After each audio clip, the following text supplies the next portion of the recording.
It is me, Lolno. That's not true. Welcome to the BDP podcast, episode 8.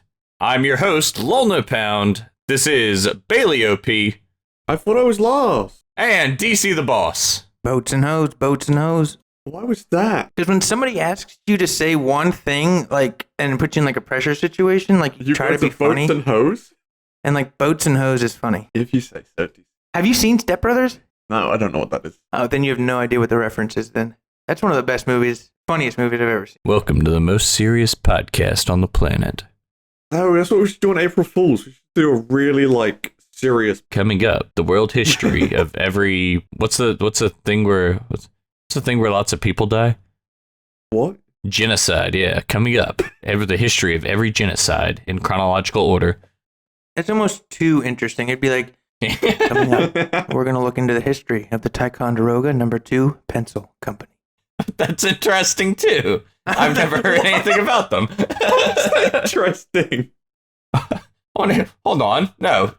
Look, we're turning off the podcast. I'm going to Google documentaries about that. I need to find out why.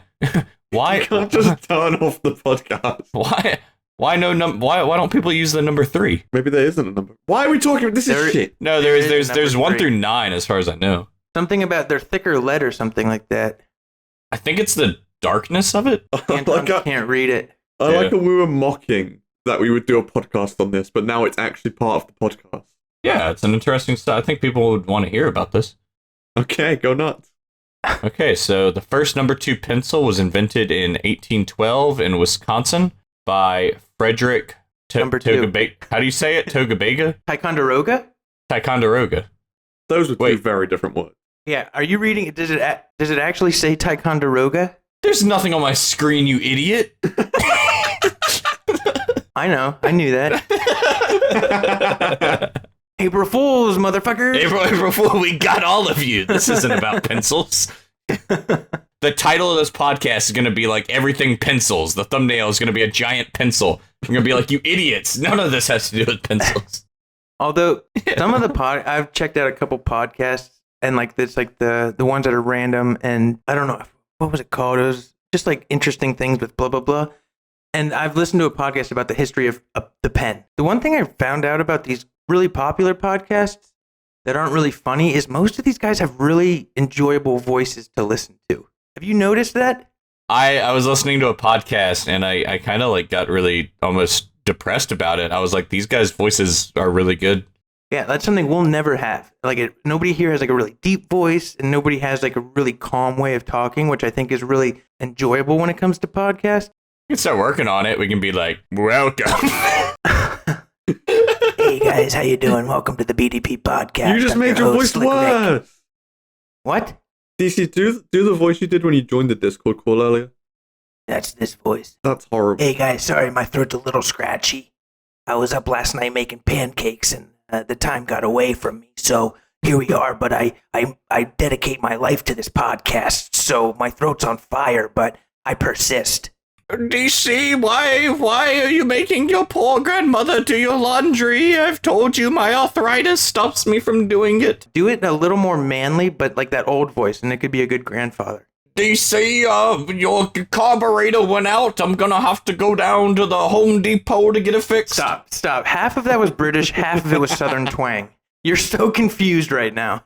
Just because my Southern grandpappy was raped by my British mother doesn't mean that my accent doesn't make sense. Bailey, can we get an American accent from you? There are too many American accents. Oh, this is so shit. Do one of them. Just do the most. Do a cowboy. I'll copy. Do something and I'll do it. Hello there, John Wayne. There ain't room in this town for the two of us. I can't do that. I can't do it. Why? Try it. I don't know. My voice is not malleable at all. I want you to try for our viewers. I don't even know. I don't think I can even do that voice. I'm saying try. I don't know how. This town ain't how do I do that to my voice? All right, just do this. Just do this then. Hey, Bill. This town ain't big enough for the both of us. I can't. It doesn't change. You didn't even try to talk though. I did. I didn't hear it. No, you didn't. Bailey, we want you to try to run a mile. And he's like sitting on his couch. He's like, I fucking can't. My legs don't move. Yeah, exactly. Well, Bailey, just try. I can't. My legs aren't malleable. All right, so I've been waiting all podcast to finally bring this up. All 9 minutes. I got my Bang Energy. First time bringing it onto the podcast. I got the birthday cake bash. Oh, that's what DC had. Yeah, DC had that last week, right? No, it was 2 weeks. This week, 2 weeks ago. Yeah, I'm Pound. I'm right there with you, man. I got my Bang Energies. I have Purple Kiddles is what it's called. And the other Purple one. Kids. It's Purple Kiddles. All right, here it goes, boys. Here we go. Oh, that's good sound. I like that. All right, this supposedly tastes like a... But DC, you hated this, right? I hated it. I couldn't stand it.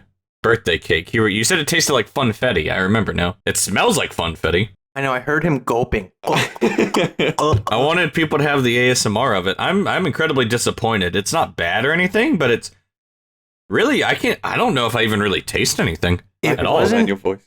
awful.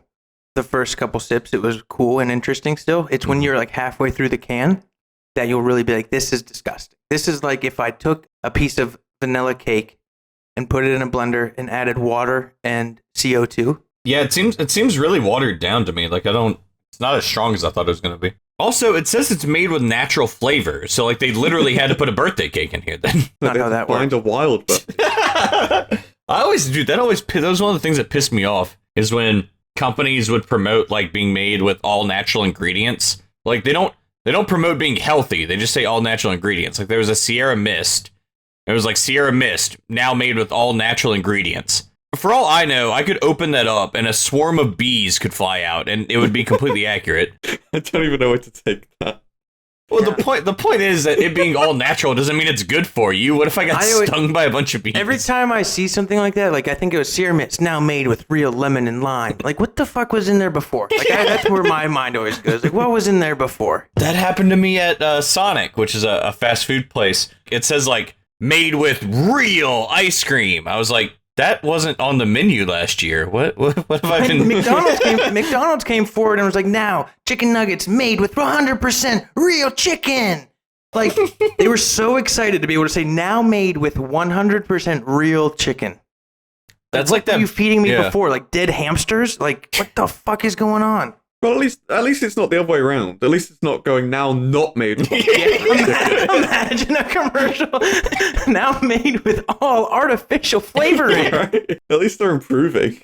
DC, I wanted to bring this up on the podcast. You did a stream before we started today, and in that stream, I found this really weird. You said you only own 3 t-shirts. No, I didn't. You did. I just said I only have 3 of these t-shirts. Wow, this segment is ruined already. Well, it was going to be a big segment if DC didn't have a way out of jail. But that's what I heard. I heard you say you own 3 t-shirts. The bigger problem is that you watched my stream and just lurked. Like, that's weird. That's creepy. I feel like you're standing outside my window and I'm like watching TV. Like you're it's watching. It's a public stream. No, my streams are private. There was a stream key to get into it. I don't know how you got it. Anyway, dude, lurkers always creep me out, dude. Because I'll be like streaming for like 2 hours to like one viewer. I'll mention something about, so I'll be like, yeah, this person smells bad, and all of a sudden they'll be in my chat. They're like, what? I'm like, how long you been? They're like, I've been here for 2 hours. Why didn't you say anything? Every time I see that, like. And there's like lurkers that aren't accounted for in chat, my mind always goes to like the worst person it could be, right? Like this is my ex-girlfriend or an employer or like something really out of the blue. But that's the fear of Twitch, right? You're live, you're public, and anyone can access you. It's a risk you take when you go live. Organic was like my favorite word to say. Everything happens organically. I don't know. It's just so I never used the word. Yeah, I didn't use it in the sense that like food is organic. Okay. I meant it in the sense of like the definition. So I'd be like, oh, yeah, I mean, they got along so organically. But you sound like a prick. I know. That's why I stopped saying it. It's a really like stuck up word to say. I can totally see. I need DC. I'm gonna message once this episode goes live. I'm gonna message the link to you immediately. I need you to go in the comments and just comment like, Wow, all the humor in this episode was so organic. I really liked it. But actually, Wait. this is the episode where Pound edits in all of his humor. Yeah. What yeah. Pound, you just called me a prick. What is a prick? Somebody who's stuck up, I guess. Kind of like, All right. I guess, like, is the joke that like a dick gets hard, so it's like it's stuck up? Is that the joke? No, What? I don't think so. I just thought the joke was that it's an inflammatory word, so it was I offensive. guess, yeah. But that'd be funny if somebody's like, you're a dick, and like, what's that mean? It means you're stuck up, and the guy's like how dicks get stuck up when they're hard. It's like, yeah, you got it, and it's like, oh, I should start saying that. The old guy goes, my dick hasn't been stuck up in 45 years. So I called my mom a prick, like as a joke, like a couple years ago. It's a horrible joke. No, I thought, no, listen, it wasn't I wasn't like, hey mom, I you're threw a my prick. mom down the stairs. No, it wasn't like that. Like I was talking, she was telling me a story about something, and I was like, oh, it's because you're acting like a prick. I thought a prick was synonymous with jerk, right? Like I didn't think it was a big deal. Yeah, I didn't- too. But I wouldn't apparently think it's a big it's like way worse than that. My mom like was flabbergasted that I just used that word. Well, And I think prick is like a swear word, but jerk isn't. That's the only difference. I didn't know it was like considered a swear word, so I was mistaken. Is it? I don't. I feel like it's one of those Let me look up borderline the definition of What, prick? Oh. ones. Yeah. Yeah, I mean, it's kind of like, I think it's kind of like ass, kind of. It's like in that Yeah. level of, Yeah. yeah. It's like when I was 8, I wasn't allowed to say it. Yeah. No. Like, I think you can say it on TV, but like, And a douche and jerk combined is what the Urban Dictionary says. I like Trying to- you want to get like some factual information, so you go into Urban Dictionary. Well, I looked at I said definition of prick. It says a mark or shallow hole made by a pointed instrument. And I said that's yeah, not what that's I was you, referring to. motherfucker. Yeah. You're like, Mom, I promise. I just meant you were a shallow hole. That's even more offensive. All right, so should we? All right, so you were about to talk about what happened at the bank this week. So, guys, I don't have my guitar with me. This is today- like a 5-second story. That's All right, okay. you It's, got 5 it's one of our seconds, go. segments. It's what's happened at the bank, or something like. All right. Said, So, Pound, getting a guitar. Yeah. What happened at the bank this week? You seem like you're really hyping it up. You're like, where's my guitar? I was waiting for my music. Oh, I said I don't have my guitar. Oh, wow. I'm glad you got prepared. Oh, it's right in the other room, but I don't need to get up Yeah. and get it right now. Go get it. Okay. So You want it? Nope. No. Nope. That's Nope. fine. Nope. But lead me in again. Wait, do you not like when I play the guitar? That's my He's favorite really part. insecure about it. I You don't like when I literally play the guitar? replay. I literally skip to the guitar endings and like replay them over and over. I Oh, thoroughly yeah, enjoy our that's right. songs. All right, so Pound, we're going to move into our next segment. Tell us about what happened at the bank this week. Yes, that is exactly how you always talk. Yeah. So as I said, I made like a huge blunder. I think when I brought this up before, What's a blunder, real quick? Like a a mistake. mistake. Okay. I only have one email address, right? That's the email address I've always had, lonelypound@gmail.com. I was gonna say it, so you'd have to Yeah. edit it out, but then you just said it. Why does it matter if somebody knows my email? Because we get so many views on this podcast, you're gonna get Yep. spam. I'm gonna get spammed, dude. Yeah, you're going to get spammed. At least, like, over 6 people might send you a Yes. Yeah. If you're hearing this, send them an email. Yeah, please. That would be awesome, actually. Preferably with like pictures of cocks. Nope, you can't say send me cock pictures. You just can't say that. But you only have can't. one email address. First Amendment, motherfucker. First what? First Amendment, motherfucker. Okay. Technically, yeah, okay. But you need a different email address. Did you apply for a job with the email address lol no pound? That's why I mentioned how I only have one email address. Yes, I brought this up before. Okay. Why? So, do yes. you want a new one? Do you know that that's probably not a good? Yes, Or- yes. Okay. All right, just making sure.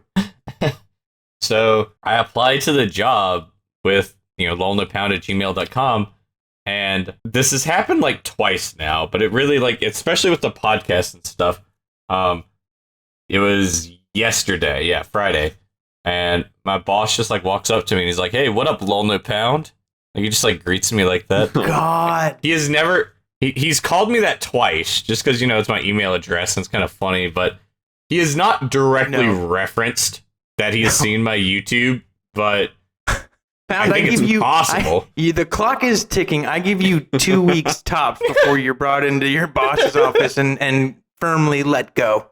I cannot believe, I'm actually shocked that your boss is walking around calling you low no pound when you have so much dirt on the internet with that username. There's Like, really that takes balls. not that much dirt. Pound Oh enjoys my- it. It's like a serial killer who like wants to get caught. Yeah, 100%, and like gets off to like the thrill of always being one step ahead. Pound, you got to get that straightened out ASAP off the record. I mean, it's already on the record. I know. If he No, go into your ever, bank security system and delete It's it. not like I'm not uploading YouTube videos or I'm like, Okay. I'm a Here's- terrorist. I'm going to here's the destroy the problem. U.S. government. Well, you've said it now. Right? you have some sketchy shit out there. But all you have to do is slip up one time to him saying, "Yeah, I streamed on Twitch before," and he's like, "Oh." Well, That's why I tell him Trovo instead. He'll never see it coming. That's even worse. yeah. Oh, he'd be like, "I know that you dual stream to Trovo and Twitch because the He Trovo wouldn't program." fucking say that. Why would he He'll say know that? all that. Yeah, he will. He'll say, "Oh, top 500." He walks in. He's like, "Hey, Mr. Top 500." This is just something I noticed. Are all of our parents divorced? Yep. Well, Yeah. I'm never married. Oh, okay. That counts. Yeah. Yeah. Yeah. It definitely counts more, if anything. Wait, would you say your parents were never married? No. They had me when they were 23 and 21, so they're way. Dude, that's like old for Louisiana. So you have young parents. Mm-hmm. Well, let's. I thought maybe it'd be interesting if y'all wanted to just kind of talk about like. So my parents got divorced when I was like 1 year old, so I have zero memory of my parents ever being together. What about y'all? Yeah, I was like 2 or 3.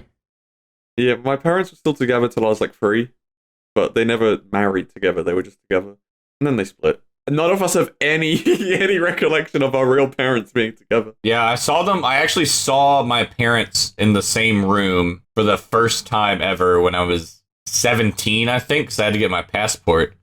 That was my first time ever seeing them together. I mean, they didn't talk to each other. They didn't say a word to each other, but Isn't that weird? I was just about to say, isn't it like weird when you see your two parents together? And like for most people, that's just every day. mhm, yeah. Mine are quite like jovial with each other. They just like make fun of each other, so they don't like hate each other. They were just way too young to have a fucking kid. So like, nope, we're out of this. Which is probably more depressing. Don't like each other. They're civil now, but they have no reason to talk. They haven't talked. Which is kind of sad now that if you think about it, like they were married and had 2 kids. Isn't it also crazy that like you know like marriage is supposed to be like this lifelong term thing, right? It's also sort of crazy that they would be married twice. You know, that's a lot to go through. Who? Well, your parents, I assume at some Yeah. point they might remarry, right? They're both remarried. Right. So like they've gone through that meeting people, you know, bonding with them for so many years, getting engaged, getting married, having a wedding, and all of that jazz twice. You know? The second one happens much quicker. Yeah, I can imagine. People who are divorced, like You're more desperate. not desperate, but like I hear a lot of people say, Let's second- clarify. It's desperate. That's just his parent. No, it's not about his parents. It's about people in general. Like by the time you're divorced, I mean, you start to kind of freak out. You're like, am I going to be alone? a lot of people say it's a lot easier second time around because you know what you want. You know, Yeah. like you know what you're looking for. And you know what went wrong last time too? Apparently my dad doesn't. I went over my family tree. My dad and my mom got divorced. Then my mom remarried and they're still together. But my dad got remarried to his second wife. Then they got divorced. Yes. Then he had a kid with a third woman, but he learned his lesson. He didn't marry her. Then they broke up. And then he's had some other girlfriends, and now he's living with a girl. They're not married yet. They don't have any kids. And actually, I haven't seen her in a while, so I don't even know if they're still together. But I don't see my dad that often, so. Yeah, my dad's like pretty much. What, just dating around? Yeah, he's still very like. It's weird that I've grown up and can say this, but he's still pretty like immature for a 42-year-old. Like not like he's like 14 immature, but maybe like mid-20s immature. You know. He's young, man. I was gonna say he's still young, but like not young enough where you can say like you can justify the immaturity. But he's only 13 years older than me. My dad is like me as far as like sexuality. He's like me on steroids. Like Wait, you're both virgins? Like at least exactly. Like at least I sometimes feel bad that I'm like a super weird pervert, but he's just like unapologetic about it. He's just like I think I'm pretty sure we were like at a funeral and he like takes out his phone. He's like, check out the tits on this waitress ahead. I'm like, what? Wow. At least you get it from somewhere. At least you're not just like some mutilated child. Yeah, it's completely God, nature. imagine a conversation, Bailey. Like, imagine if you were trapped in a car with Pound and his dad for like 3 days. You'd come out just saying like cock, penis, I'll come out sex. without my anal virginity. We're not gay. I get nervous around him because like my brother for Christmas, my brother brought over his new girlfriend, and I just like was very nervous that my dad was just gonna say something weird because he usually does. How old is Yeah. He's 104. yeah, I believe he's turning 51 next month. 51? Yeah, How old is he when he had you? I mean, Jesus. Like, these Minus guys too. 24. like Wow. 20, 25, 26. Bro, I'm gonna be 30 this year. Yeah, man. You're gonna have to find your replacement, dude. Yeah. Is that scary, DC? Is the big 3-0 scary? I haven't really thought about it too much. Like, it's sad. It'll probably be just a little sad when it comes, but like age, you never feel the age you are, right? You just kind of are existing. Like, is it sad that you're 21? Yeah, I feel like it's old. Yeah, no, I don't worry. It doesn't bother me too much. Like, I'll have a couple thoughts like, wow, 30, like Time to kill myself. Like, it really snuck up on me, but like I won't lose sleep over it or anything.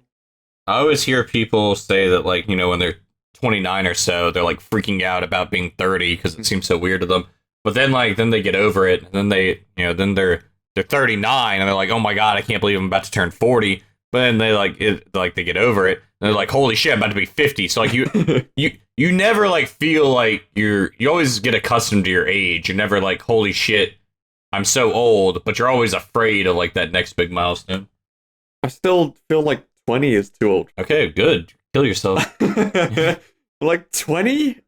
2-0? That's nothing, bro. You've Yeah, to literally you. you've literally just grown into adulthood. Like, you're no longer a child. I know. I can legally fuck you. Like, you are literally, you're not even an adult. Like, I think kids are kids until they turn like 21, right? And even then, like a 22-year-old kid is still a punk. Not all of them, but like, you're still a kid. 20 is young. DC, what was better for you? Your 10s, so 10 through 19, or your 20s? What do you mean better for me? When did I? Which decade did you enjoy more? Yeah. Which decade of your life was more enjoyable? 10 through 19. Oh, the wrong answer! There is no wrong answer. Oh, wrong answer! Not right! No, but it was just, I had I was playing soccer. I was great at school. I Me had too. a lot of friends, and it's really good, but it's different. Like, it's a really hard question to answer. I didn't even want to pick one because 20 to 30 is just is drastically different in good ways, right? It's not like you grow up, you move out, you live on your own, you become an adult, your brain starts to think differently, you start to act differently, and it's not a bad thing. You literally You start to do cocaine off of strippers' buttholes. I did that in my 10s, actually. You start to become mature, and like, you have responsibilities, and you start thinking about like adult things. Like, it's cool. Why did you pick 10s? Because life back then, it was just easier. Life was easier. Oh, absolutely, yeah. Does the harder is it not worth it? It's always worth it. It's always worth it. I've been trying to start playing, because I haven't played a video game in like a while. Like, I don't sit down and play through them like I used to. That's why I think that's the kind of same with all of us. We play stuff like Clash Royale where it takes like 3 minutes and you're kind of, there's no like progression really, like a plot or a storyline in other games. I've also been trying to like start watching anime again because I miss, watching through shows. Like, I just can't. Like, I remember up until, through college, I was trying to find games that would just take forever. Like, you could play them for like something like Pokemon. Like, yeah, you can beat the game in a few hours, but to like catch all the Pokemon and stuff, you could play for like 100 hours or so. I would always try to find games. There was like so much stuff to do. And now if a game takes more than like 3 hours, I'm like, I don't have time for this. I can't do this. And I guess I miss having all that free time to just kind of dick around like that. Yeah, for sure, man. I think of it as like, it's really cliche or maybe obvious, but there's different chapters. You're turning the page to a new chapter in your life. Like, Bailey, do you have any idea what you want to accomplish in the next 10 years? Nope. Okay. like you moved out, right? You live on your own. Yep. How great was that? Incredible. I've never been happier. Right? That never would have happened from 10 to 19. You had a successful side hustle going until you decided to end it. Yeah, you worked. And I've never been happier. So like the next few years, like hopefully your career will become established. That's the goal, right? But that's fucking boring. Yeah, I know. But it gets exciting. Like how excited was Pound to share that he has a real job and he has like money in the bank now? Like it's a different kind of exciting. It's nothing to like get hyped over for other people won't be like, oh, let's fucking go. But like it's exciting. It brings a different sense of accomplishment. Can you imagine when anybody got a new job? That's how everybody celebrated. Yeah. It'd probably be a better world. It sounds like people are happy. It's our psychological segment of the podcast. As the viewers may know, episode 6 went up like 2 weeks after it's supposed to. I think the reason it took me so long to get around to editing it was, I felt like I had such little free time during like the weekends that I didn't ever want to like sit down and do it. I think I brought up last week. I was kind of like, I don't know what to do with my free time. Because I was kind of stressing about what to do with my free time, I put off editing the podcast until I finally got it done last night. I stayed up until 1:30 finishing it. I went to bed realizing it was almost self-contradictory because the thing I want to do with my free time is make the podcast and edit it. I thoroughly enjoyed last night going through and doing it. So it was weird that because I didn't know what I wanted to do with my free time, I put off doing the one thing that I think makes me the happiest that I do during my free time. You know what? That sounds like it makes no sense, right? Mm-hmm. But it actually makes a lot of sense. Because when I asked you, I have a lot of free time now because we're back in lockdown in the UK. So I asked you if I could edit that podcast, right? Which I ended up not being able to do because the audio getting whatever is awful. But And the reason I asked you that is because I do the exact same thing. I will sit here and I'll be like, I have so much time. Now let's do something I want to do. But then I start to do things and I'm like, this is a waste of my free time until it is eventually gone. Because it turns out the thing I want to do is like actually something sort of productive. And that's why I asked you to do the podcast myself. But so I don't know why it is, but it actually makes a lot of sense that we want free time, but then when we're in free time, we're like, but actually I'd rather be doing something right now. Last weekend when I was a week behind on the, I ended up being 2 weeks behind when I finally finished it. But last weekend I was a week behind. I was like, okay, I've got 2 whole days. I don't have anything planned and I can get episode 6 done. At no point did I like want to sit down and actually do it. And then like Sunday night ended and I went to work on Monday kind of like sad. I was like, I really wish I really wish I could have put an episode out. So I think lots of people have something they relate to. Like maybe you want to go like, I guess everyone has some kind of hobby that they always put off. I don't know. It's this self-destructive human behavior that I think everyone has something that they don't do during their free time. And the moment they don't have free time, they're like, I really wish I could be doing that thing that I just didn't do. Yeah, or you wish you would have done it in your free time because you wasted your free time and you wanted to be doing that. DC, what do you got anything you put off like that? Well, I was just about to say my free time. DC just came back into the room. Yeah, no, DC's like, yeah, I'm low on free time, guys. Whenever y'all start talking, I like go cook in the other room. No, my free time is like extremely important to me, right? Because now like I'm back to work. Like I was unemployed for 9 months. I had the most free time in the world, and I didn't do much with it. And it's kind of sad. Like I felt so many times I was like, I should stream today, because that's really all I should felt like I should be doing, and like working out, right? Working out, streaming, and looking for a job. But my free time now, and I've always been like this, is so important to me. And it's like, I don't know if it's laziness, lack of motivation, or it's just what I need. But I'm like happiest when I don't have anyone to answer to, and I can just lay down and watch Twitch, YouTube, Netflix, play video games. Like that is so critical to me. But I don't want that to be the way I live. Like I want that to be just a couple of hours on the weekend, because the rest of the time I need to be feeling productive, or else I feel like a piece of shit, which is what I felt like after those 9 months of unemployment during COVID. Like it really fucks with your mental stability of just feeling like it almost became acceptable to do nothing. And that's like pre-COVID, that was never okay. I never would have been unemployed for that long. And so right now, it's just hard to get back to working. And then you only have the weekends, and you have to spend it with people. You have to see family, friends, whatever. And so that free time is just so precious to me. And so when I'm doing nothing, I like watch the clock and watch it just like slip away from me. It's like a countdown to when I'm not going to have this again. So I give you guys credit for being able to, in your free time, to be able to do something productive. That's pretty cool. Do you feel like that's the reason you ever stream? The fact that you wanted to be productive during free time? I started streaming because I thought it was like the coolest thing ever when I started out.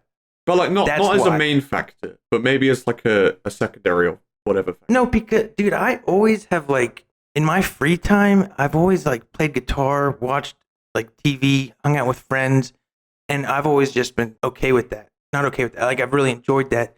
I'm trying to think, like I wish I was more productive and more driven, right? You know those people that are just they don't ever relax or sit down and just do nothing.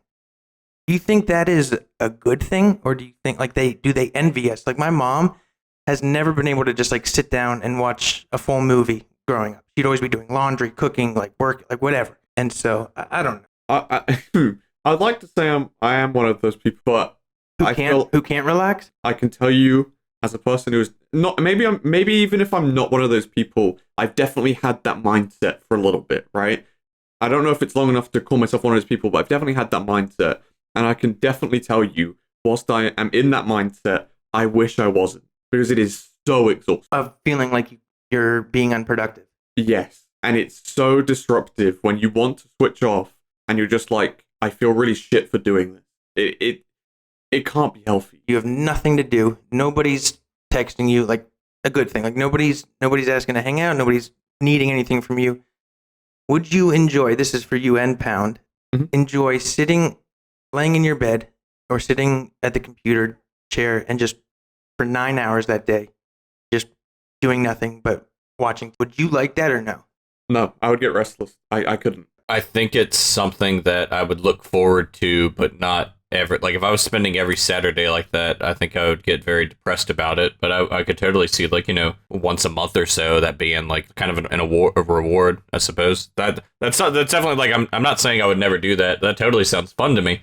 But if I was going, going to work 5 days a week so that I could do nothing for 2 days, then all of a sudden be back to 5 days of work, I would be miserable doing that.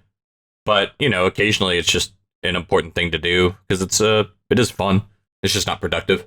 COVID it is now okay to just do nothing.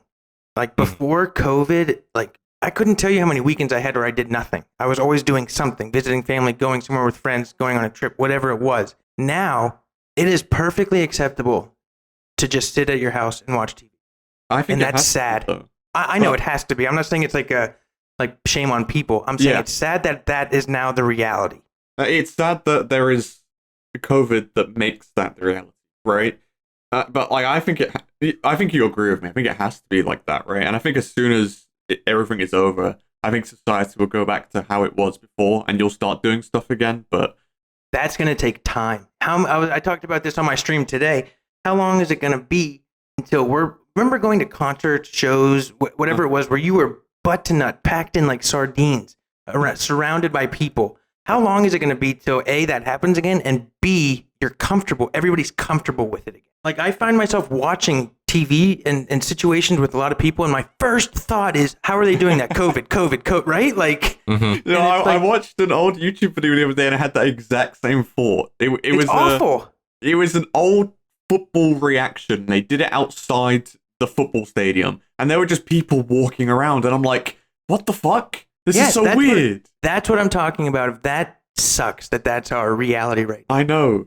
We have a lot of viewers that are like in high school, and I think it's important that we have actual advice every so often. It's these letters. I believe they're called the letters from Seneca, and it's a guy from Rome about 2,000 years ago or so. I don't remember the exact year, but he was writing it to Lucilius, who was the mayor of Rome at the time. Sounds like anime, right? So Seneca, the first letter he wrote to Lucilius is called Letter 1 on Saving Time. And I think it's a genuinely important read. And he has one part where he says, I'm going to kind of change up the wording because a lot of this is like ye old English. But he says, what fools humans are. We allow the cheapest and most useless things to upset us. Like if your friend owes you like $20, or if somebody breaks like your $15 earphones or something, we'll get like really upset about it. But then we'll kind of carelessly give people our time. Yet time is the one loan which even the most grateful recipient can never repay you. And I think that's kind of deep that, we'll get so stressed over like a $10 or $20 item, but then maybe we'll just like waste 2 hours hanging out with someone and not even have fun. So it's kind of just about being more careful with how you spend your time. I don't think he says it in this letter, but I remember another quote where he's giving a speech in front of, people of all ages. And he says, there's some people in the crowd who have been alive for 100 years, but how many of them have 100 years of life to show for it? And it's just about, how much of your time you waste. And I think it's an interesting read. Wasted an hour today on this podcast. It's true. It's true. Sometimes when you tell stories, Pound, it's good content, but I don't know how to respond. I'll sit here. Well, it's a thinker, Yeah, I'll try and think of an angle, and I'm like, I respond to this. I mean, even if you don't respond to it, as long as it kind of like meant something to you, that's all I really need. That meant nothing to me. Well, that sucks. Comedy. I really enjoy it, so that disappoints me. No, I think it is interesting. It's like it's sort of one of those things that, taking it back a little bit, when I was on like YouTube and stuff, there would legitimately be times where I was invited to like social events, and I would be like, yeah, but I could be making YouTube videos, which sounds really fucking lame, right? But it's the whole thing of, when you work for yourself, every single hour is a moneymaker, right? Mm. So the more hours I spend not doing stuff is time that I'm quote unquote wasting, with people. And it relates to that, as you're saying, because it's like, don't waste time with people you don't enjoy. You can't look at it like that when you work for yourself. No, I know, but that'll drive you mad. That we were talking about the mindset of always having to do something. That is the mindset. The mindset is like, I could go be sociable right now, but also I could be productive. So I'm gonna isolate myself and go do some shitty fucking YouTube video. I've wanted to lose weight for the last like 3 years or so. I have not made any progress at all. But I see these people that are, significantly overweight, or they like have like a big drinking problem, or like a big, maybe they smoke a bunch of cigarettes and stuff. And one of the things they like to say is, they go, well, I could eat healthy. I could, always be sober. And then I could just get hit by a bus the next day and die, and it was all for nothing. It's like, well, that's not like a very good way to plan your life around that happening. Imagine you plan everything in your life around that. Yeah, it's just kind of a way to kind of, skirt responsibility for having to like plan for the future. Because in reality, you're probably going to live to be 80 or so, and you're going to have to live with the decisions you made when you were 20, because there's a lot of people, especially in the, I know you guys have all heard of the fat acceptance movement and stuff. Kinda. Yeah. Well, basically it's just very, very, like, people like 300 plus pounds. Yeah. My life isn't affected by, my weight, but that's because they're like 20, 25 years old. Once you get to be 50 or so and you're the same weight, these people literally like can't wipe their own ass at that age, because they're like, they need help just like taking a shower and stuff. Just because if you're smoking cigarettes and you don't have cancer right now, that doesn't mean it's a smart decision to keep prolonging it. Basically, because people can get away in the present with bad choices, they think it's fine to keep doing them, and they don't plan ahead for the future because they never see them. I guess nobody ever pictures themselves being 50 years old, Yeah. When being severely overweight or smoking for 30 years is really going to hurt you, or not saving any money, for instance. Yeah, that's where I was going to go when you said the bus thing. I was like, it's like never saving money, because you might get hit by a bus and lose it. Yeah, people do that. They go into like $20,000 of credit card debt because they're like, well, I want to, if I get cancer tomorrow, I'm going to want to know I did stuff. It's like, that's stupid. My dad has this attitude towards money where it's like money's only use is to spend it. Mhm. No, it's not. One function of money is literally saving it, you know? Yeah. DC, you're the oldest of us. What sage advice do you have? This is wise words. For what? Saving money? No, for like, we have some viewers that are 13 years old. You know, I don't want them being 30 years old, unemployed, playing Fortnite. You know, what do they do to not be in that situation? Wait, are you just saying me? No, but just do you have anything that people like they never plan ahead with their decisions? They don't think that about doesn't, the future. If you think, wait, are you guys laughing because you think that would bother me? It's funny because, like, you were temporarily unemployed because of a global pandemic, and you just so happened to enjoy Fortnite. However, that was the exact stereotype that Pound went to, which made it funny, you know? It was kind of, I guess, part of the joke is that, like, that's, you know, somebody would make fun of you for that, you know, that you're 30 years old, like, playing Fortnite and stuff. Shut up! No, I mean, I don't have an issue with it. I could care less. Like, I know, like, I'm very successful. Like, it doesn't. Yes. I think it only bothers people who are insecure about it, right? Like, Yeah. if all I did was live in my parents' basement and played Fortnite at 30 years old, Yeah. then you, like, it's like, But, like, also, it's like calling a fat person fat. Like, if you call a skinny person fat, like, they could care less because they're not fat. My mom made fun of me a couple years ago because I went go get the new Pokemon game, and she's like, you're an adult and you still play Pokemon. Yeah. I'm like, is there a follow up to that? You just made a statement. Like, where's the punchline? yeah. I don't believe in, like, judging anyone's lifestyle in a serious manner. Like, making jokes about it's fine, but seriously judging somebody's lifestyle, if they're okay with it and they're happy with it, you know? Like, if DC wanted to spend all of his day playing Fortnite and he's happy doing that, then go nuts, you know? I don't give a fuck. But, like making jokes about it is fine, you know? Here's the issue, though. Harming yourself, right? Sitting in your basement, not working, overeating, and playing video games all day is harming yourself. You're not doing any good for society. Do you then have a problem with it? Not if they're happy with it. Go nuts. There are billions of people on this planet. There are enough people to contribute to society. I would recommend that they not do that, but I wouldn't I wouldn't be mad at it. I mean, imagine if it was your kid doing that. How about that? I think I'd be upset. I think if they did it in their own household, I wouldn't care. Their life, if that's what they want to do, but I'm not going to pay for it, you know? Because then it affects me. But if they're fully, like, you know... No, they have no money. They're living off of government funding, and they are just playing video games all day and smoking pot. Doesn't cost me anything. I don't care. They can do what they want. As long as they're happy with their life, go nuts. Oh, there's always a stereotype of, like, nerds in their basement, and I've never actually been to a basement before. Because Baton Rouge is at sea level, so like you'd kind of just like your basement would just flood all the time. Oh my god! Yes, that's where that's where all this shit goes down.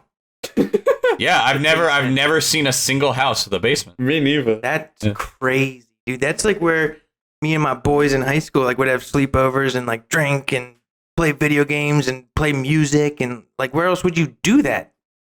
Bedroom? Upstairs, too. Yeah. Oh, that's awful. Dude. Everyone can hear you. Like, no, that's not cool. I'm going to be honest. I don't remember hearing anybody talk about basements until I started interacting with Americans.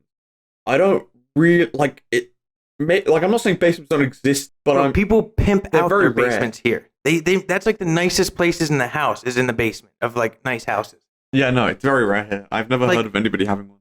Like, my dad... Like in my dad's house, all right, the basement's humongous. My dad, pretty well off, pretty large house, and his basement in the corner there's a drum set, and wow, he's got it made. and then there's a pool room, right? There's for a billiards table. Then there's a gym with a couple elliptical, a bike, and a weight rack. Then there's a movie theater. Then you move over and there is a huge carpeted section, just like an open space. And then past that, there's a full bar with like. Also, this room is a 5 by 5 feet. It's like really cramped.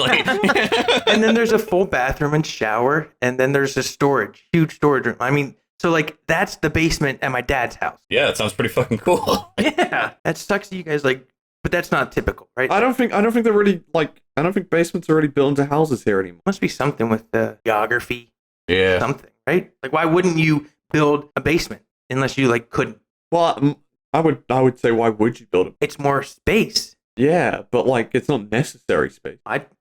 Dude, I think basements are the coolest room in a house. No, I agree. I think like I would love to have a cool basement, but I don't think they're in many houses here because it's not necessary. You know, it's like having a pool in the backyard or something.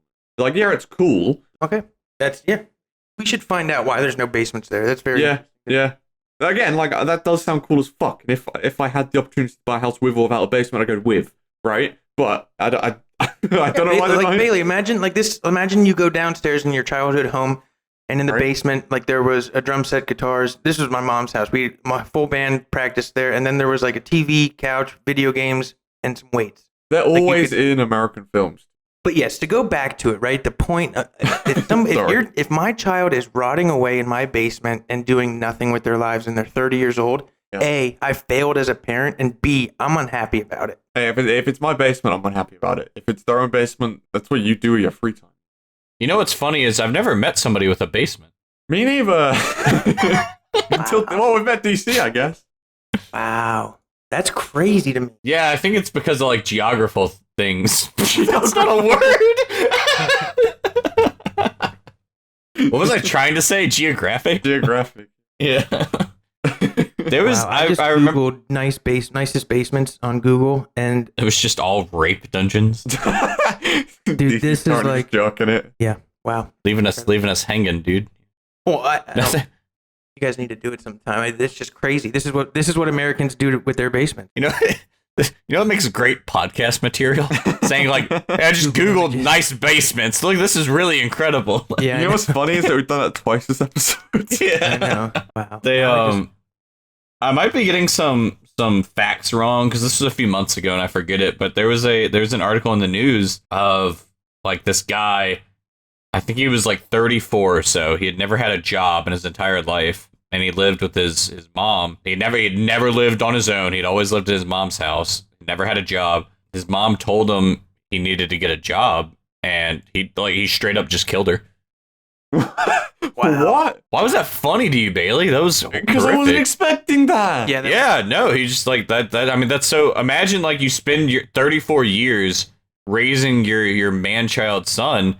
And then, like, the moment you're like, hey, maybe you should do the thing that every human ever has done, and he just kills you, and there's like he doesn't know how to react to it. That's just mental illness. Yo, I just posted. Yeah. Look at the picture I posted in Discord. Yeah, that literally looks like a house. My dad's basement. How is there sunlight? A little bigger than this, a little nicer than this, but you get the idea of like. Well, how is there sunlight? What? It looks like there's sunlight like in the windows. Yeah, that could be. Well, some of them. That is weird. It's weird. Well, look, some basements are on the first floor. No, that is extremely weird, though. Yeah. How could these even notice it? And Pam's like, the sunlight. He's just posted a picture of a house, and he's like, check out this basement. It's like the studio flat. Okay, I did not know if this was a cultural thing or not. Yeah, it is. I'm going to ask both of y'all. Is it common for you to take your shoes off when you go in somebody's house? I don't do it by default. Yeah, me neither. It depends on the person. If I go in the house and I feel like I shouldn't be walking on the carpet, or it was raining outside, or like there could be mud, I'll then like ask them if they want me to. But no, I never just go into people's houses and just rip my shoes off. Like I had friends who would come over, and the first thing they did was take their shoes off, and I was like, "Put your shoes back on, weirdo!" Like, I thought maybe it was a European thing because I was talking to some of the British people. I guess that's how I'll describe them. I was talking to some of the people from Britain, and a lot of them were saying that they always take their shoes off when they go into, not their own house, but when they go into somebody else's house where they're a guest, they always take their shoes off. And I said, no, I've never asked somebody to take their shoes off. I've never taken my shoes off, unless there's maybe been a few houses where the parents asked me to, but I've never seen that as a common thing down here. Go ahead. I wouldn't enforce it in my own house. If people ask if like I want them to take their shoes, I'm like, no, I don't care. My parents are very strict on it. That like if you move 1 foot in the house with your shoes on, then like get fucked. See, like I think that's weird. I think it's almost rude to make people like take their shoes off. Well, I can understand it because like carpet stuff is dirty, but like whatever. Like I can clean it. You know? But I think it depends on if you're in someone else's house. I think it depends on who you are as a person, whether you automatically take it off if you ask or if you wait for them to make a comment. I think usually I just wait, right? Because if they're that strict on it, they're gonna say it anyway. You know? Right. That's why I just ask if they want me to. I'll get the feel, the vibe of the house. Yeah. It is a very much so a vibe check. But if it's like a fucking poor house or whatever and gross, like I don't even think of it. What? Like your dirty ass house. I'm not taking my shoes off. I got broken glass. Broken glass? I'm kidding. I'm just saying if you walk into a house, like we were saying, it's a vibe thing and there's white carpet. No, but it's a person vibe thing, not a house vibe thing. Oh, well, true. Both. I'd say it's both. If you walk into a house and it's extremely immaculate and there doesn't seem to be dirt anywhere, then I'm like, maybe I should not walk in here with my shoes. Or if the person is just like, you walk into the house and they take their shoes off, it's like... Yeah, if I'm walking in with somebody and they do it, then I'll just do it automatically because I understand that's the etiquette, but... I have this thing now, and it's only happened in the last year and a half, like I'm not even kidding, where my feet smell so bad that I wouldn't take my shoes off even if somebody asked me to. I'm like, for your own good, I'm just going to leave my shoes. It's like you're at the doctor, is a podiatrist a foot doctor? We get the joke. We get the joke. But no, so there's a foot doctor, right? And he's like, DC, take your shoe off. Had to get it out. And then DC's like, no. That was like the meekest, most scared little like, no. Could you wait? Imagine like a blushing DC at the foot doctor. The doctor's like, DC, you've broken, you fractured your foot. I need to inspect it. And he's like, no, don't. He's like, no, my feet smell. You don't want to. And he's like, no, I need to take your shoe off. He's like, hey. You're like, what the fuck's going on? DC, have you tried just like washing your feet? He's like, wait. I bathe every day. But that's not what he asked. He asked you wash your feet. This is the other thing, bro. It is washing your feet. Because here's what I do. No. Listen to me. My feet always smell. He's like, people who wear sandals in the shower, like at like camp and shit. I did that at my dorms. Yes, I wore sandals in the shower. Why? Here's the thing. Like, there's real things like bacteria in an athlete's foot, and you get warts. But I've lived my whole life by never wearing sandals in the shower, and I never once had an issue. I've never even heard of that. Oh yeah, it's a huge thing over here. You're considered gross if you don't wear sandals in a public shower here. Yes. And here's my argument back then. I would say, here's what I'm doing in the fucking shower. I'm using soap and hot water to wash my entire body. Why am I going to worry about the germs on the floor? I'm literally washing them. How would you clean this shower normally to get rid of germs? You would use soap and hot water. I feel like this is kind of a universal experience that people have. Do you ever, not every bathroom, but have you gone into a bathroom and you looked at like the soap dispenser in the sink and you're like, my hands would be dirtier if I used this? Well, dude, that's the whole argument of like going to a public bathroom, like a rest stop, where here's what happens. They want me to go in, pee, and then touch the sink faucet, the soap dispenser, the paper towels, and hopefully all of that's automated by now, but you're still having to touch something. Whereas before, or here's what I do, there's usually no doors now on these big public bathrooms. I go in, I pull my pants down just a little bit, I only touch my pants, I don't even touch the peen, and I piss and I walk out. So I am way more at risk from touching the cleaning devices in there than what I would do if I didn't wash my hands. And so I don't even bother. That's very drastic. Well, here's because I would go in and pee and come out really fast, and people would be like, "Do you wash your hands?" And I'd be like, "No," and I would tell them why I didn't. One of the things that makes me most upset is people who destroy things just because they find it funny. Like people, I don't know what possesses someone to do this. Gotten here? Well, no, because it's about public restrooms. They'll go into public restrooms. And they'll literally just like piss all over the wall, and they'll leave. They're like, "Yeah, True or false? My friend in 7th grade shit in the sink in our bathroom. That's definitely true. That's why you wouldn't. That's false. I get 4 points. You. That was my truth or dare segment for the week. No, it's true. My favorite quote one of my favorite quotes is from the Dark Knight Batman movie, and it's like you were merely born in shit. Alfred tells the story about the man who was a ruby thief or something like that, and he had the biggest rubies. He finally got caught when he shit in the sink. And I'm gonna butcher this, but basically it's found out that the guy just threw him away or buried him.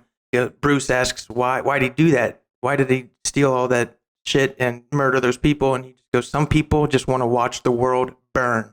And that sentence has ranked, it's just so like, some people out there just want to watch the world burn. And it's no way to live life, but they just go out there and just destroy things. And those are the kids who are going in the bathroom and pissing on the walls. That's what made me think of it. I've never been into a public bathroom and been like, somebody's pissed on this wall. Well, you're very lucky then. There's punk kids. Yeah, there's punk kids that just... The worst is when you're sitting down using the restroom and they just walk into the stall and just piss all over you. You're like, God damn it, get out! Like, dude, don't get me. Public bathrooms, like gas station bathrooms, are the grossest things in the world. yeah, there's literally. I think it's. Have you heard of Buc-ee's? No. Okay, I think it might solely be in Texas. It might be elsewhere, but I know it's mostly in Texas. None of us are from Texas. It has a cult following. It's a gas station with a cult following. Like, people buy merchandise, like they buy like shirts with the logo on it and everything. So as far as I'm aware, sole reason is because they're famous for having the cleanest bathrooms of like any company in the world. So people on road trips will stop in there just to use the bathroom because it's like the cleanest, nicest bathrooms. And it's crazy how much, like, how shitty public restrooms are, that people like are have that cult following for a place because they keep their restrooms clean. Well, go ahead. I don't think gas stations here have bathrooms. What? Where do you piss on the road? They'll be like service stations, but not gas stations. The hell's a service station? It's like The rest stop where there's bathrooms. yeah, and there's the restaurants and there's like convenience stores. If you just go to fill up with gas, there's never a bathroom. Well, the gas stations here, at least on the East Coast, are now huge productions, and they're also like fast food restaurants. Right. Yeah, So that's different. It's like you get your beer, you can get hoagies, chicken tenders, condoms. Oh yeah. Only Anything you those need. though. Only Anything beer, you chicken need. tenders, and condoms. Yeah. But here's back to like the That's what I used to do with this one girl. We would because I was in high school. We would drive to the gas station. I would put I would go to the bathroom, put a little quarter in the machine, turn it, and a condom would fall out, and I'd go fuck her. It was very convenient. I felt like a couple of pounds. you just wanted to drop like you had sex. Like that's all. No, you came into this call and said that you had morning. No.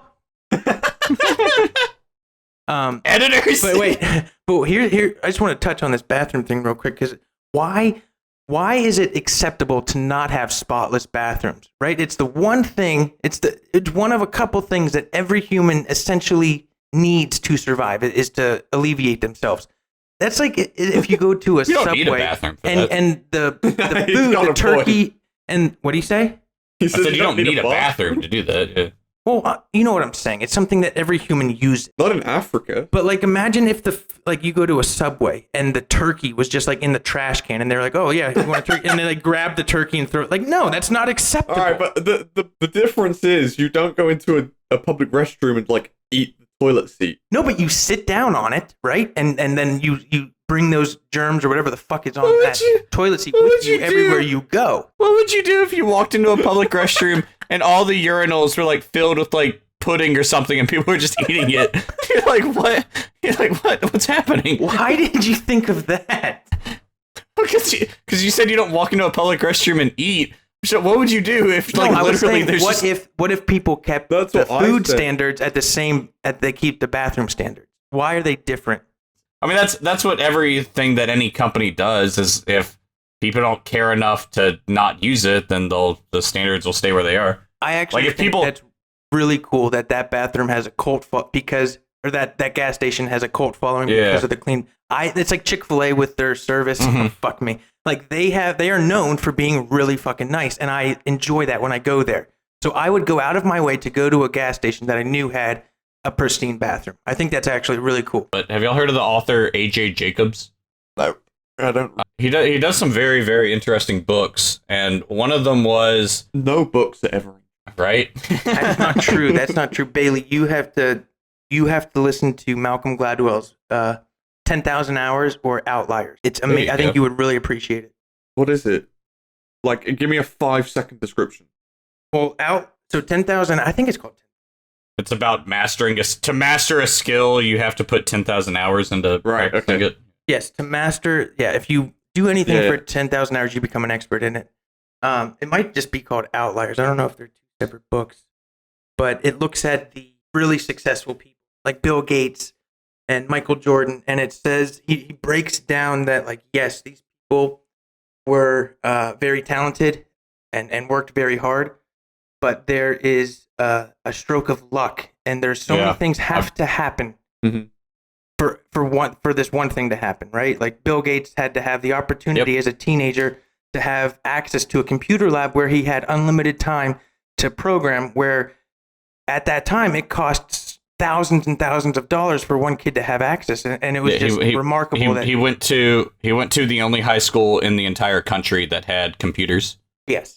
And so he just breaks Malcolm Gladwell has a way of looking at things. I'm listening to a book called Strangers by him right now, where humans are so bad at detecting truth and lies, right? It's called you definitely truth. are. Yeah, 100%. It's because we have this default truth theory, right? Where our default is to just believe people. And unless you are looking for a lie, you won't feel a lie. And it's they talk about how one of the examples was how Hitler met with, I think, who was the prime minister during the World War II before Churchill, or the person before him?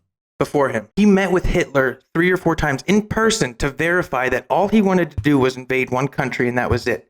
And how off he was. And it's Neville Chamberlain. Chamberlain, yes. How he just it's interesting. I'm butchering it, and I don't want to butcher it. So. I think the Pope also called Hitler and like wished him a happy birthday, and like in like 36 or 37, somewhere around there, before World War II kicked off. Yeah, there's a lot of like weird kind of people, like, I don't know the word I'm trying to look for, but yeah, world leaders kind of giving him a stage, kind of, and then it eventually led into something horrible, is a mild way of putting it. Yeah, but I think you would appreciate Malcolm Gladwell. His approach is very analytical. Very similar to the way you look at things. You need like real good examples and facts, and just check it out. If he had a movie or a TV series, I'd be right No, there. I listen to the audiobook. I don't read it. I listen to the audiobook. No, the same goes. I can't. My mind will move. Like I think you should. I think you should work on that genuinely, because I've listened to so many.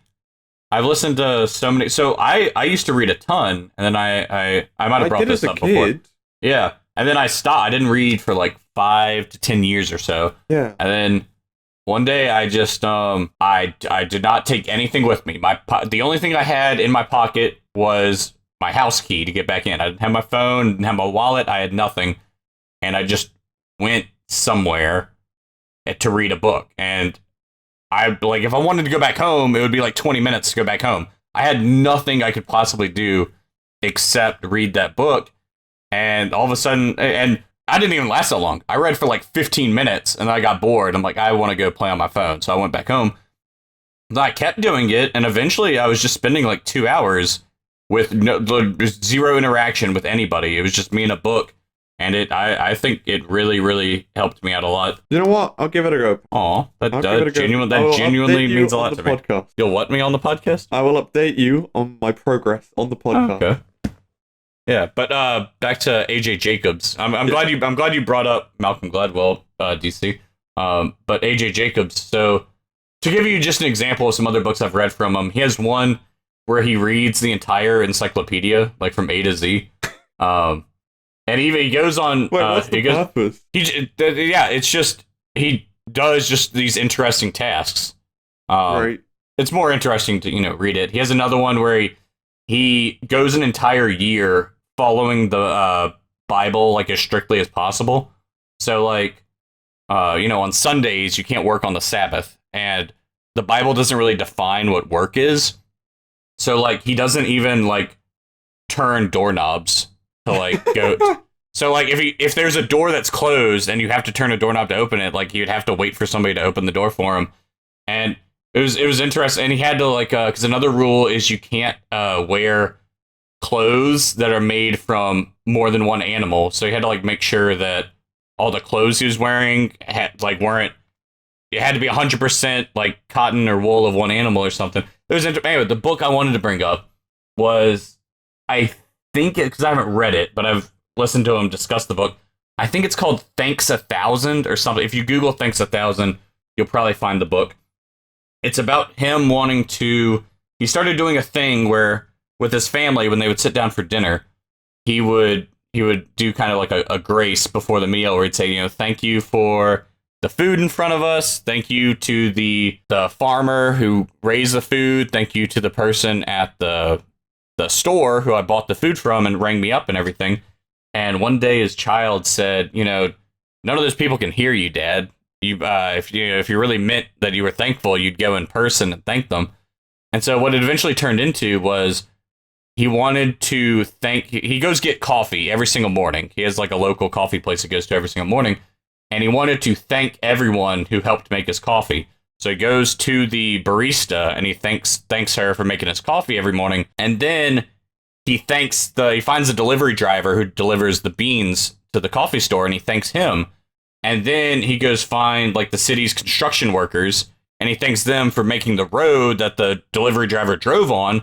And then he goes to the people who produce the asphalt that the construction workers use to make the road. He goes to South America where the beans are grown. He ends up thanking over 1,000 people. And it's just kind of a beautiful story of the interconnections of the entire globe, how thousands of jobs have to come together just to give you a little cup of coffee at a local store. I watched, this is very me to say, but I watched a YouTube video that's pretty similar. It was about this guy who made his own ham sandwich or something. No, it's a chicken sandwich, right? But he did usually you would go to a store and you'd either buy a pre-made chicken sandwich or you'd buy some chicken, buy some bread and go make the sandwich. But he made his own bread, he killed a chicken, he did everything to make his own sandwich. And I think it's relatable to what you just said, because it is kind of amazing how many different people do so much stuff that lead into making like a cup of coffee or a chicken sandwich or something. And the dudes like end up spending like $15,000 or something. It was something, maybe it was around there, to make this one sandwich, because he had to do all of that stuff and he spent like so much time. So it is pretty amazing how the world works for our like simple coffees. If DC, did you have anything to add on that? No, I'm good. Yeah, there's a semi-famous saying that kind of ties into that. People just go into a store and buy a pre-made chicken sandwich and not realizing, if you want to do it yourself, you'd have to put in $15,000 like that guy did to like do everything by himself.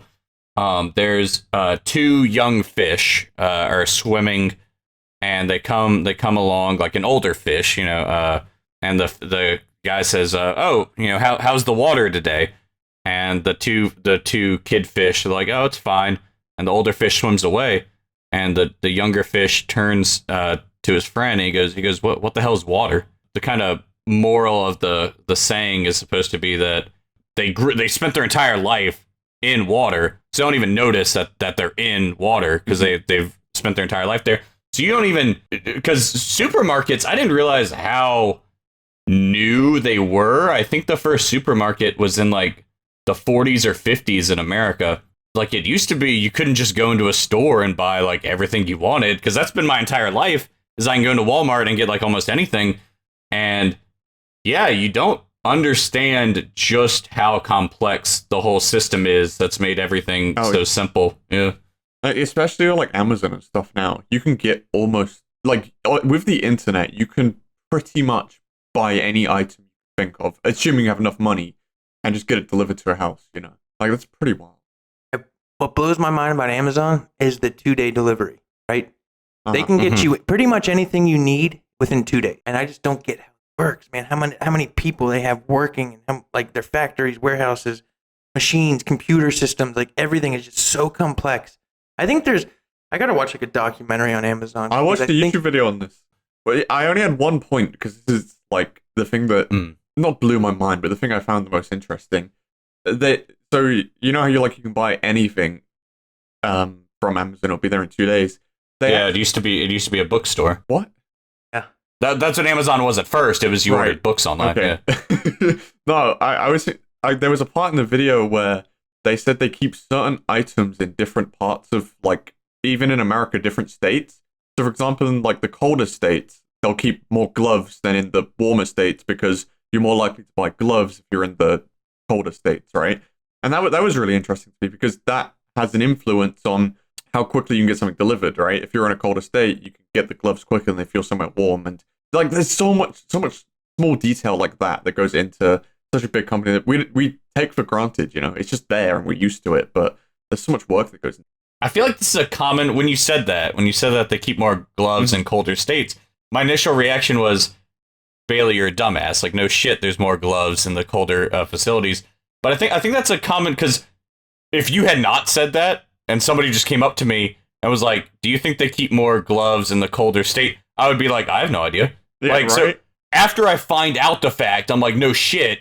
And yet it would never occur to me before. Yeah. So, yeah. Yeah, like, I that's why it didn't blow my mind, because I watch it and I'm like, oh, that makes so much sense. But I would have never, if I owned Amazon, I'd have never thought to have done that. You know, like, think of how many items they have and they regionalize all of them.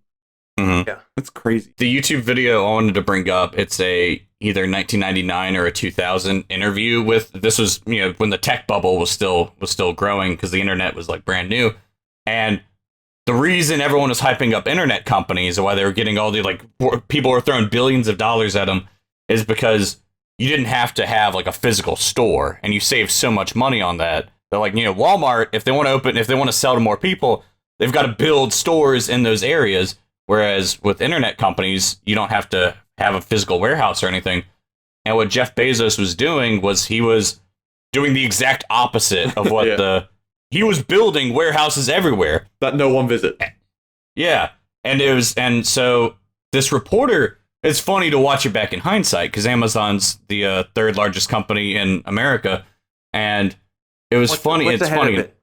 It's Apple and Microsoft. No, I thought Walmart was like the biggest. Are we biggest as far as what? I was going off of like the company's value. Okay. Yeah, it might be like in terms of like maybe like sales or something. Just legitimately curious what's bigger than Amazon in America. Yeah. Yeah, as far as network, and everything.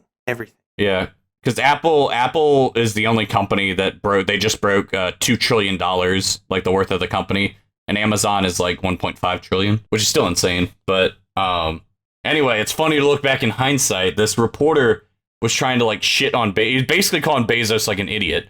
He's like, you know the point of it. He's lecturing Jeff Bezos about Amazon. He's like, the point of a website like Amazon is that you don't have to have stores and or warehouses, and yet you're building like hundreds of warehouses like all over the country. And Jeff Bezos is like, yeah, I'm gonna build as many warehouses and hire as many workers as I need to deliver stuff as quickly as possible. And the guy's like, well, that would never fucking work. Your costs are gonna be too high. And Bezos is like, no, I don't think that's stupid. I think giving the best customer service possible by delivering things faster, we'll spend as much money as possible to do that.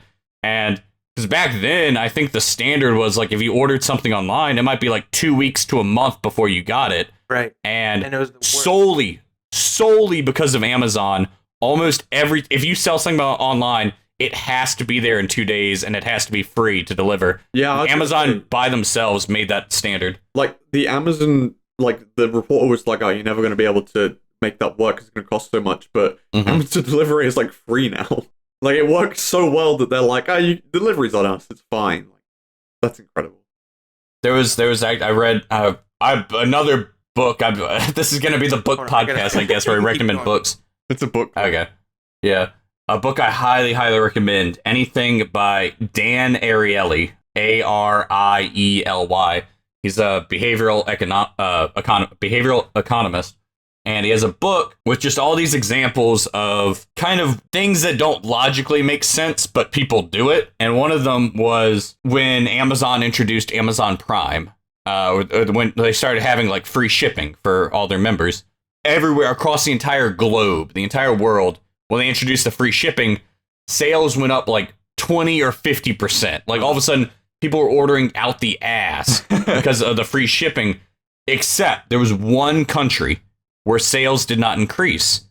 And they were like, well, it was in France. They were like, huh? I forget what it might have been like some law, or it might have been some oversight. I forget what happened, but basically, for Prime members in France, it was like 50 cents for delivery. And obviously, logically, if you're ordering something for $30 item, it really doesn't matter if it's free delivery or 50-cent delivery. But because the word free wasn't associated with it, there wasn't that jump in orders, because nobody would care if the item cost an extra 50 cents. Yeah. But seeing the difference between free shipping and paying for shipping, and then they finally fixed it and they started offering free shipping in France, exact same thing happened. Sales shot up like 50% overnight. It's insane to me that people not fall for that stuff, but people act in that way because delivery is free. Mm-hmm.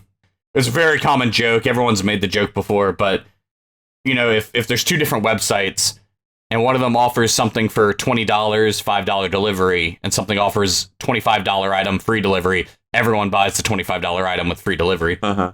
I would never buy something that I don't need because the delivery is free, which sounds stupid, but that's sort of what happened with the sales, right?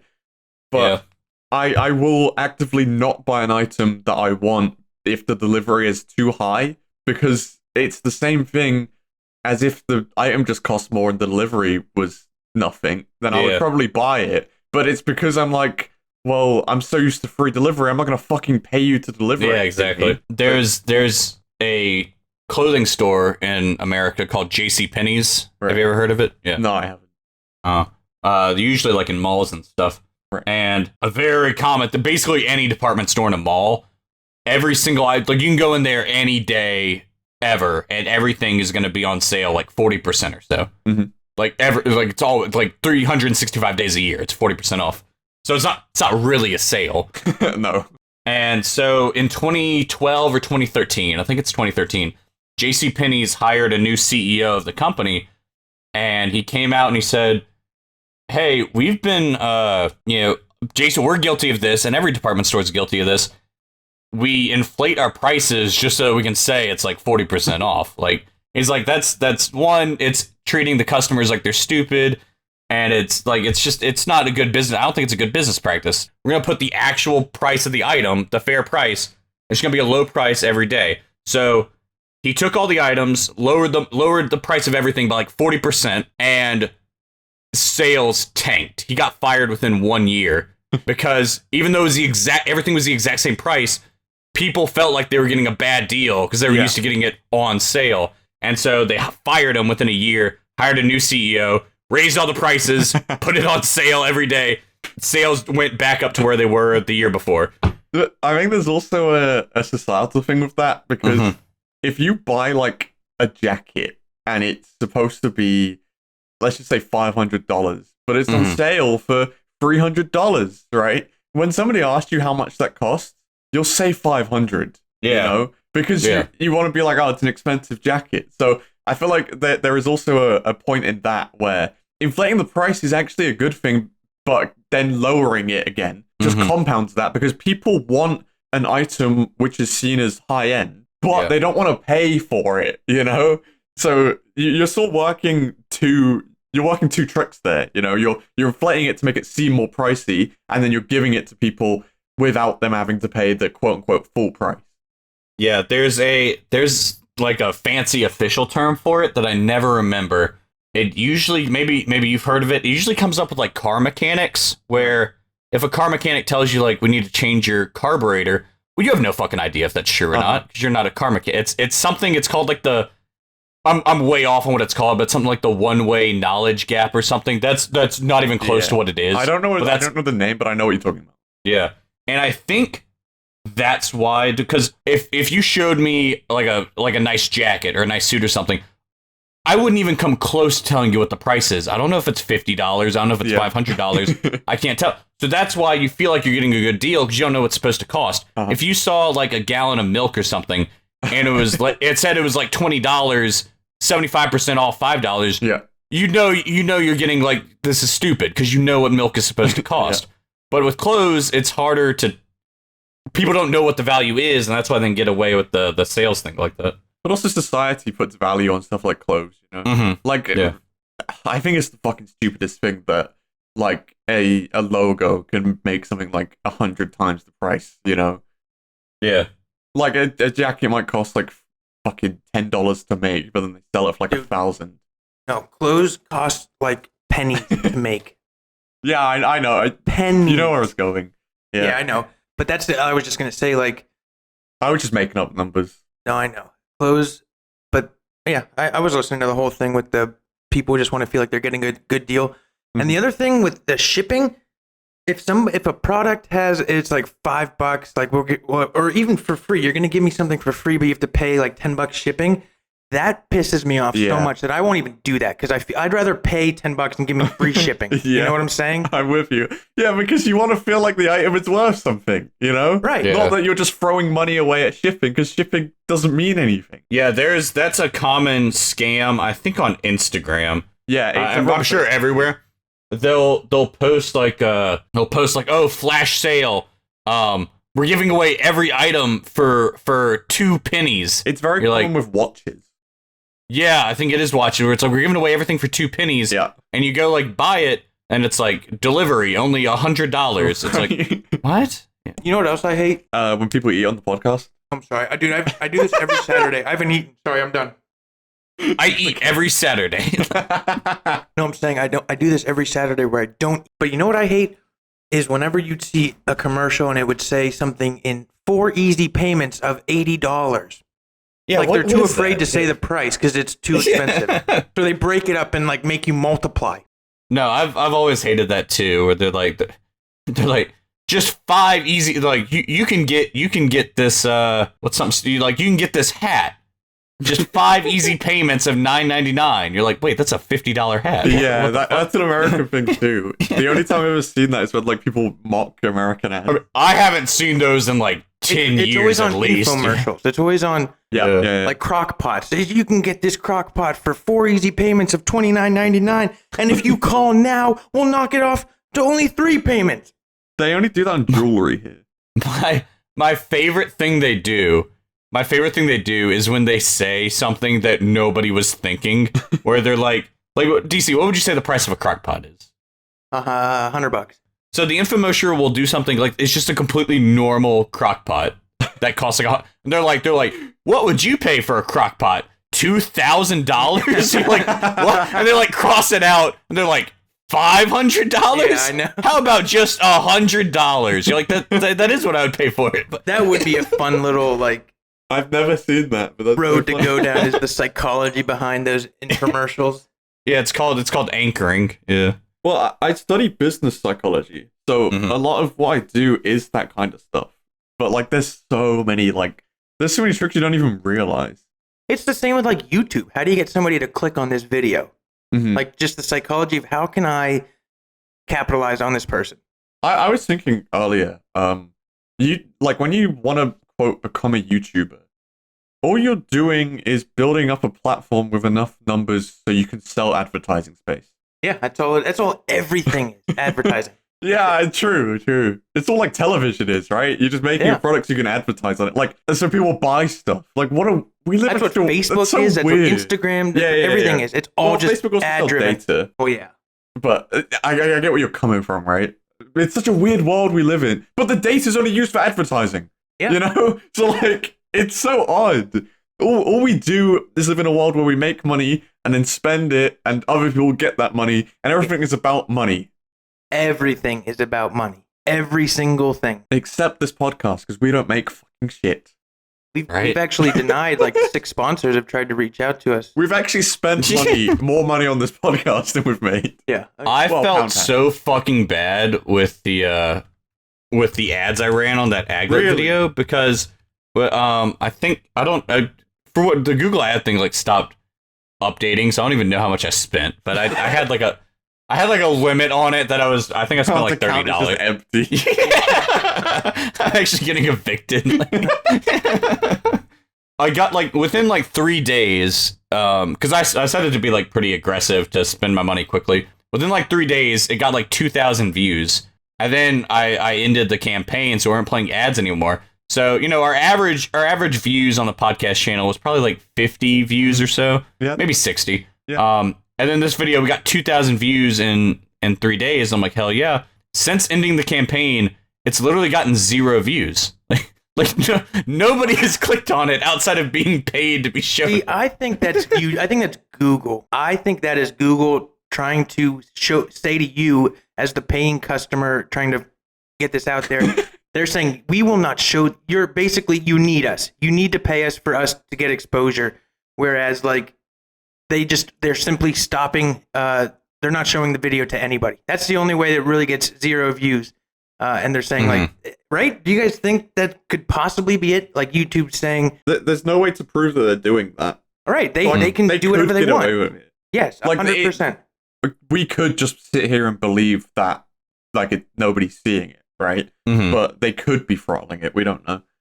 Like they throttle stuff all the time. They'll throttle this podcast because we spoke about COVID. They do. They control everything, and we think, oh, it's like we're freedom of speech, or whatever. No, they ultimately have the final say of what is shown and what's not shown. Mm-hmm. They could find some reason to take any video down they wanted. Mm-hmm. Okay, so this is a pretty interesting thing about the psychology. Actually, it's incredible. The book I was talking about, I found like a free PDF just on Google. Like I'm sure it's not legal for it to be here, but I found a free PDF of the book, and so I found there's a specific example I wanted to look for. Dan Ariely, the author of the book, he or maybe he also has a co-author, so it might be the author. But one of the authors of the book teaches an economics class in college. They're a professor, and for the class, you have to have a subscription to The Economist, and which is like a newspaper. And there's 3 options on the Economist site. There's 3 options. You can get an online only subscription, so you don't actually get the newspaper. You just get to read it online. And it's $59 a year. And then there's the print subscription. Well, they'll actually send you the newspaper, and it's $125 a year. And then there's a third option. It's print and web subscription. So you get it mailed to you and you can read it online whenever you want. And it is also $125. Exact same price as just the print one.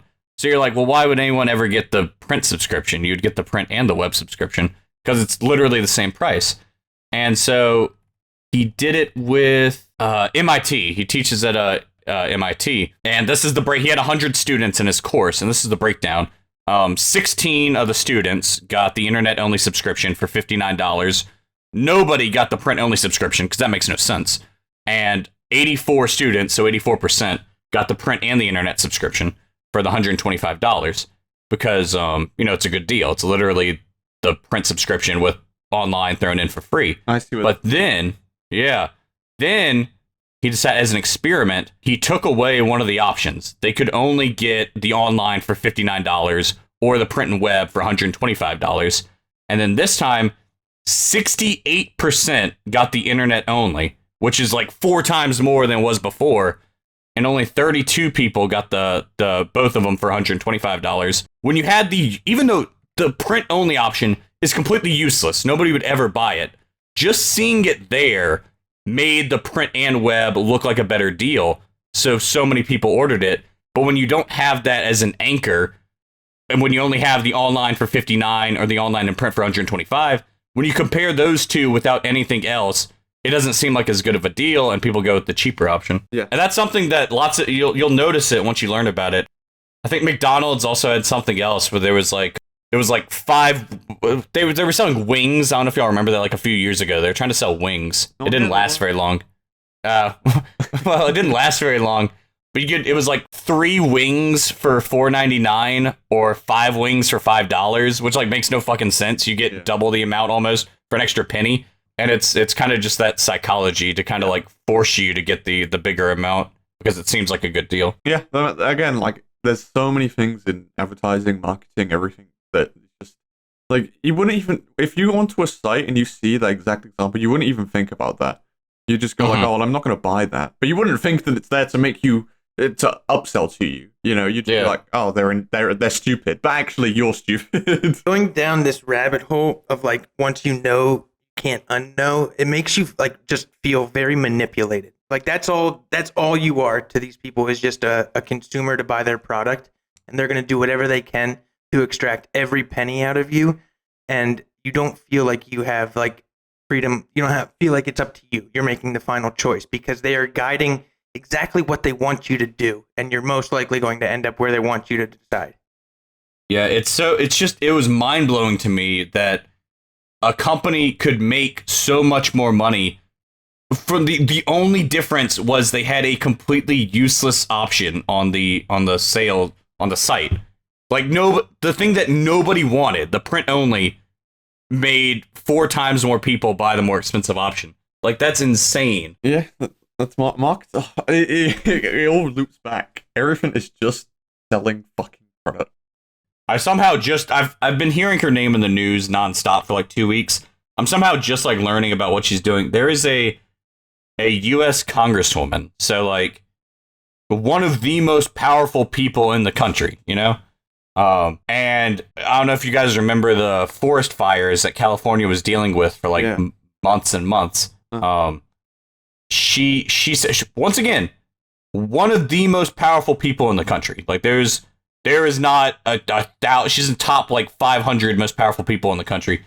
She said that the fires in California, the forest fires, were started by Jews using their space lasers to fire at the forest and set the trees on fire. What the fuck? What? That she is one of the stupidest people I've ever.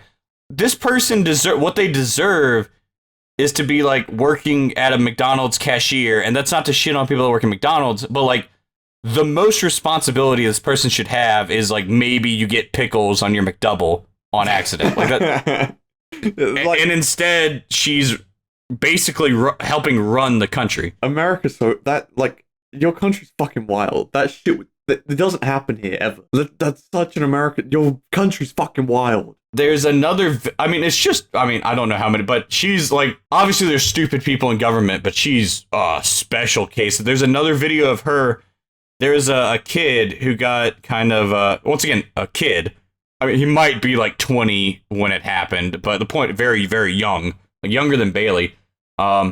He came to national prominence when his school got shot up. She is chasing him down the street, calling him like a liar and saying that the school shooting didn't actually happen and that he's trying to like manipulate the country by making this up after his friends were killed. And it's so bizarre. I can't believe. I almost feel like maybe you would call it nihilism. I'm just so upset about how stupid worshiping stupidity. Like I'm not even that old, and I remember growing up, people were like, Albert Einstein, that's a cool fucking guy. You're like, what? That guy, Neil Armstrong. I'm not saying he was alive, but I remember like in school, people were like blown away at how smart Albert Einstein was and stuff, and like Neil Armstrong, he landed on the the first person to walk on the moon. That was like people you used to look up to, and who do people look up to now? Like some girl like dancing on TikTok or something. I don't want to sound completely old fuddy-duddy. Norm Macdonald, thanks Bailey. Norm Macdonald has a joke in his Netflix special where, and to add to his point, I've seen the joke multiple times and I still don't know who the fuck this is. But there's this guy, I think it's like Mark Schmidt or something. I don't remember his name. But out of all 7 billion people on the planet, he is the last person that has ever walked on the moon. He was the last human to ever be on the moon, walking around on it. No, but I don't even remember his name. Nobody knows who he is. And the punchline to his joke, he's like, but a woman with a huge ass is famous. Yeah. It's the internet, bro. It's what people want to see. People want to see big titties. Have y'all seen the movie Idiocracy? No, never heard of it. Well, it's based in like the year 2500 or something. And basically the kind of setup for the movie is that you have like 2 very, very smart people, like college educated, making like 6 figures a year, doing very well for themselves. And they're like, yeah, we wanted to make sure we could afford before we have any children, we want to make sure our careers are set. We have all our degrees. We graduate from college. We want to have our house paid off. We want to make sure we can take care of a child properly. And then it cuts to like 2 just redneck hillbillies like in a trailer park They're like 20 years old. They've already got like 3 kids. They're like, bitch, would you shut up? I'm trying to watch the TV. And then like it cuts back to like the educated family, and like one of them like died at like 30 before they could ever have kids. And then meanwhile it cuts back to the stupid people, and they have like 8 kids now. And so basically in the future, all of society is just idiots because all the people who like tried to like plan for their kids, they couldn't outbreed the stupid people just having kids constantly. And I don't want to say it gets as bad as in the movie, but it seems like it's starting to get a problem where we're worshiping. I'm being completely serious. Where people, because this lady got elected to one of the most like, I don't even know what the word I'm looking for. I don't want to say like holy, most like prideful. What'd you say? Yeah, one of the most prestigious offices that you could ever hold. Like 99.99% of people could never get into the office that she got. And she got, the sole reason she got there is because she was like, them Democrats and Joe Biden are trying to steal the election from Trump. And then like people are like, yeah, that's right. And they've like, she got elected solely for being stupid. But what if she knew that she'd get elected by doing that? So actually she's really smart. But that's not good. Yeah, well, society. Don't look. We'll be here until the 3-hour mark if you let me go about how society. Yeah. Well, what's something lighthearted to end on? I've got my funny Jimmy John's delivery story. If you want me to do it. All right. Do it. The cool thing, I don't know if you guys know this or not, but the cool thing about delivery is you don't have to leave your house, right? The food comes to you. I thought you were talking about being the driver. I was like, what? No, I know this is a story of me being the driver. Yeah. Because I used to deliver sandwiches for Jimmy John's, and I get it. I get why delivery is appealing because you don't have to go somewhere. You can just stay at your house. That being said, while I knew you don't have to go somewhere, I thought the bare minimum amount of effort was you at least had to get dressed before you ordered. I go to this guy's house, and it's almost like it's a setup because this is one of the few houses I ever delivered to. The guy's door is just a giant glass window, so you can see entirely into his house. I knock on the door. There's a sofa and a TV, the living room in front of me. So I see this guy from about 20 feet away. Has to be 350 pounds. Stand up off his sofa. He has boxers on, but that is all he has on. He just has giant man tits in his stomach. And so much hair, too. Just, it looks like a gorilla almost. Just waddles over the door. I'm triggered by this. I'm very triggered because because I had to watch him for like 15 seconds waddle over the door because the door's a glass window. So I just watched this monster approach me, and he just answers the door. If I did that, look, I can see myself being so lazy I don't put a shirt on, but I would open the door and I would be like, oh, sorry, I didn't get dressed. This guy just acts like nothing's going on. He just opens the door. He's like, thanks. And he like signs for it and closes the door. Doesn't mention that he's like basically nude in front of me. I almost respect that though. You respect it? Yeah, like he just doesn't give a fuck. Like he's living his life the way he wants to. Like, yeah, you know what? It goes back. As long as he's a happy man, he's not hurting anyone. He hurt me.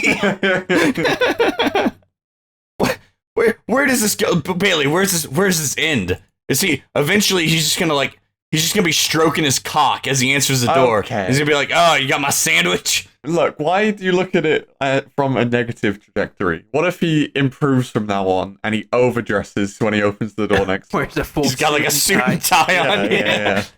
And he's speaking like the Queen's English. He's like, I say, that was quite a quick delivery. Yeah. Can you hear that? Yep.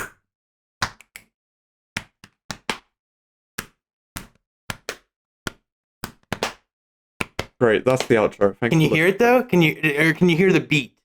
Not really. No. Damn it. All right. I like listening to podcast with Bailey, DC, and Pound. Number one podcast in the world. It's the BDP podcast. Podcast number one. podcast in the world.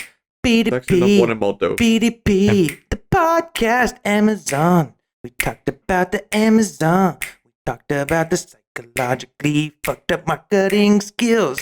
Amazon, BDP, get your BDP, a podcast for 4 easy payments of $49.99. How about that? Good.